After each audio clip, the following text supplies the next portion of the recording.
السلام عليكم ورحمة الله وبركاته رب رحمة عقد وبيتنا وايد أسرتي كني مرتي دوتي مطمئن صدقني على قدر بني جدا أوكي Maammadoon waan kanarratti hirmaate haa ta'u isa boodarraa namni biraa irraa godhu yoo ta'e ifa godhuu qabna. Waliin dhiisnu bakka waliin dhiisnu lakkii intalti shamaraa akkasitti reefkiisii alatti haa darbamu dantaa isiiti yoo jettan komantii jalannaa barreessaan hin dhaabu. Lakkii haqa isii bahuu qaba. Eenyutu intala tana reefka isii alatti darbe. Eenyutu waan akkanaa gocha akkanaa godhe yoo barbaadan waliif dabarsaati haqa waliin haa baasu. Lakkii haqa shamaraa hin barbaadu. Ani walaa namas laal amantaanis miti maa saba biraa hin taane haqa shamaraa maarchi 8 kabajjan. Maarchi 8 guyyaa dubartootaati. Deengaddu maami. Shamari garaa isin hin nyaatu micoomtuuni garaa isin hin nyaatu. Maammadoon nama tokko hawaa balleeyse nama takkichaasan ani keessan jiru hojiin jira maarreen jira ifa godhuu qaba bakka ifa nuuf godhuu qaba. Eenyutiitu obboleetii teenya tana jaartii tee tana aboo obboleessa kiyya nama ati nikaa irraa qabdu eega taate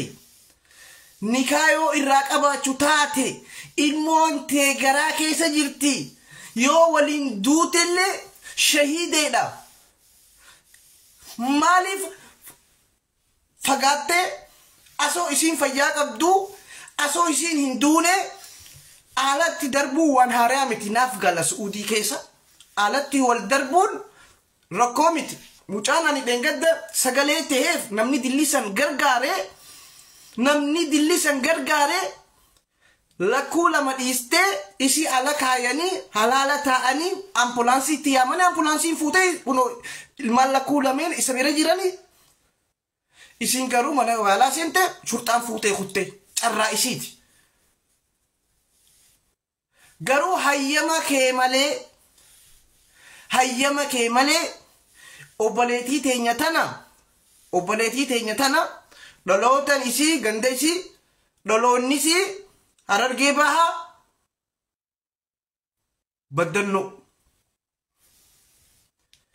namuu beeka micootan waa daddawa siritti. Maaliif asuma fayyaa qabdu yeroo cimiinfatte ambulaansiitti yaamtee ala keessee maa fageenyarraa hanqa ambulaansiin fuudhuu maan eegin takka. Lammadawoo ani hin jiru bakka sanii naboodaa waan kana godhan ani hin jiru yoo jee nama waan kana godhe gadi bahii saaxilii uummatatti yookaan atiitiitu harka keessaa qaba jechuudha. Shamara san yoo ati nama obboleessa kiyya ni dhageessa ni agarta laayivii kiyya kana si dhaqqaba tokkummaadhaan dhaabbattanii islaamaa kiristaana asoo hin jenne keessaafuu shamarri afaan keessaniin albahina. Muciyyoon tuni wal fuudhuun jirti haqiiqatti fuudheen neemanii haa irraa qabu wal jaalatan wal fuudha baqattummarra wal fuudhuu waan biraati. Maali rakkoo qaba isa qofaaf fuudhe isii qofaaf fuudhe halaalitti fuudhe eeni haa walirraa qaban. Garuu akkan amma informationa dhagayaa jirutti ani quban qabuu jaartii tiyya nama yeroo darbanii eega ati quba hin qaban nama ishii tana gadi baasee alatti darbe ifa godhuu qabda takka. Biyya galtullee wanni kun si jala naftu beekadhu. Ilaa imbaasitti dubbii tana si jala deemna nuti. Gadi bahii ati hojiin jira jettee eega hojii ka jiraattu taate shamara akka isiitiitiitu alatti darbeedha. gara jabeenya shamarri gizee shamara irratti akkana garaa walitti jabaatte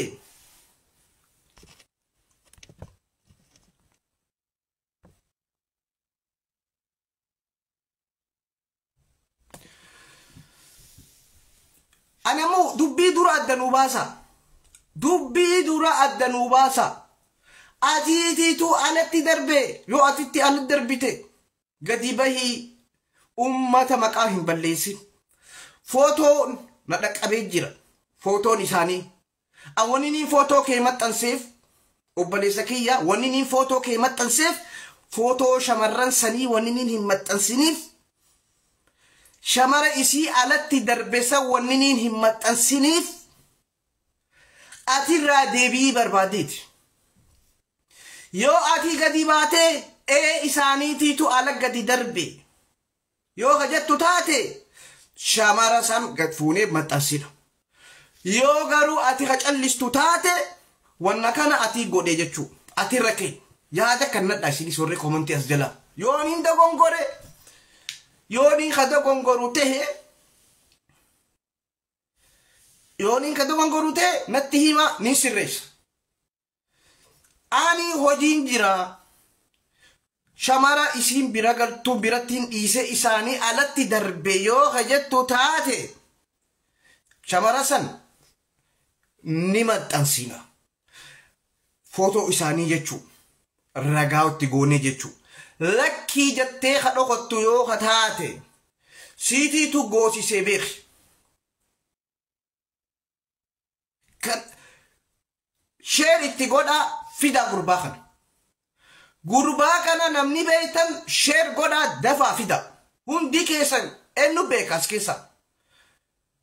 nuti halkanii guyyaa ijoolleen su'udii jennee halkanii gubbaa asii gubbaa isin afaan bannee laagan hanqanuu boqqaatu isin dubbanna kani sheekiin qeesiin isin jibbe ka aktivistiin hundi isin jibbe ka miidiyaa hundi isin jibbine khobaa keenya halkanii guyyaa aca barbaarin hunda maqaa keessan naggadatan abbaa miskiina abbaa hiyyeessaa warri jaa isin dagate nuti asoo isin dirqanne halkanii guyyaa isin iyyaa jira garuu nama isin keessa amma akka su'uuditti miti akka su'uuditti miti nama dhuunfaadhaa waan kana kan balleesse ani waa adda baafadhu malee waan tokko hin maxxansu hundaa'umani akka bareedattiin poosti godhe obboleessa keenya obboleetii teenya obboleessa keenya jee adda baasee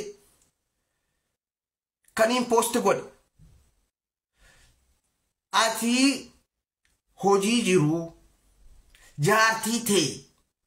namni alatti darbe yoo jiraatu ta'e ummataaf gadi baatee yoo ifa hin goone za'aa 24 sii kanna ni balla kamtaan sinji ummanni su'udii yoo inni isan ballaqne yoo gadi baatee ifa hin goone waan jiru dhugaa jirtuun isin hima kuni dhimma su'udiitii miti dhimma nama tokkooti su'udii irraas gadi bu'aa namni tokko waa walleesse sagalee utahaan jirtanii fi ijoollee su'udii gadi baatanii hin albahina